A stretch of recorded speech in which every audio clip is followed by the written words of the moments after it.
काढली कशासाठी काढण्यात आली? एका रात्रीत शेतकऱ्याचं किती नुकसान होतं, त्याला स्वतःला मरण पत्करावं लागतं, इतकं नुकसान होतं आणि तो मरतो पण ते दिसत नाही. त्याचं ते मरण तुमच्या एका निर्णयामुळे झालं, तुमच्या एका पणाच्या चुकीमुळे झालं आणि ते मरण दिसलं पाहिजे. ज्यांच्यामुळे झालं त्यांच्या दारात ते गेलं पाहिजे, यासाठीचा हा प्रतिकात्मक प्रामाणिक प्रयत्न आहे. सुना है दिल्ली को मराठी समझ में नहीं आती है. मोदी जी, आपको हमारी गुजारिश है, आप मत आइए महाराष्ट्र में, मत आइए. महाराष्ट्र के किसान को आप मारने पे उतरे हैं, उसको मरने पे छोड़ दिया है. फिर आप क्यों आ रहे हैं? क्योंकि अब हमें घिन आ रही है इस सरकार से. क्या हम सरकार का हिस्सा नहीं है?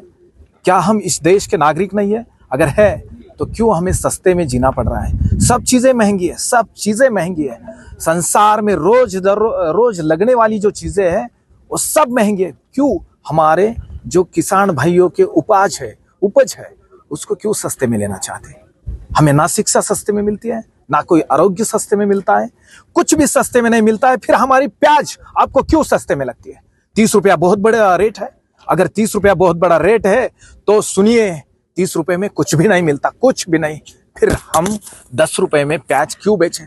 आपके इस नाफेड के डिसीजन की वजह से नाफेड में 38 रुपए में प्याज खरीदना शुरू किया. 8 दिन में नाफेड आज 15 रुपए में प्याज खरीद रहे हैं. 15 में क्या मिलता है देश में? बोलिए क्या मिलता है? क्या प्याज इसेंशियल है, जीवन आवश्यक है?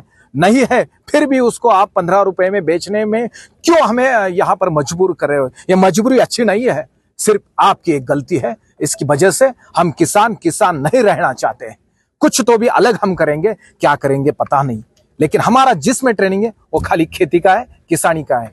हम वहां के अच्छे बलि राजा है, फिर हमें क्यों बलि दिया जा रहा है? फिर सिर्फ आपकी वजह से दिया रहा है. ही जी प्रेत यात्रा होती ना, हे मुद्दाम हिंदीत बोलावं लागलं तोडक्या मोडक्या, कारण दिल्लीला समजतच नाहीये आमच्या वेदना काय आहे. त्या दिल्लीला समजावणाऱ्यांची तोंड बांधली गेली आहेत, त्यांनी मूग गिळून बसलेली आहेत.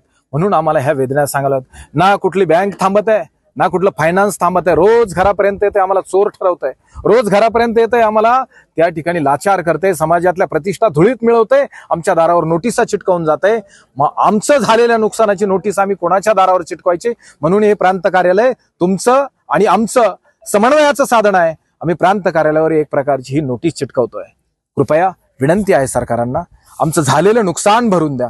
2000 कोटी रुपये 17 दिवसात आमचं नुकसान झालेलं आहे. प्रचंड कांदा देशाला पुरवणाऱ्या या जिल्ह्याला एवढं दुर्लक्षित ठेवू नका ना.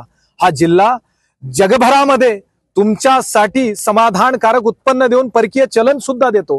30 लाख लोक बेरोजगार झाली आहेत. फक्त शेतीच्या बाहेरची जो मुंबईपर्यंत पोर्ट जातो तिथं 30 लाख लोक बेरोजगार झाली. एवढा मोठा प्रचंड व्यवसाय हा तुम्ही धुळीस का मिळवतात? हा प्रश्न या निमित्तानं आहे. एका रात्रीत 800 कोटी आणि 17 दिवसात 1200 कोटी असे 2000 कोटी तुमच्याकडे आमचं घेणं आहे. ते 2000 कोटी ठेवा आणि मग नाशकात पाय ठेवा, ही विनंती.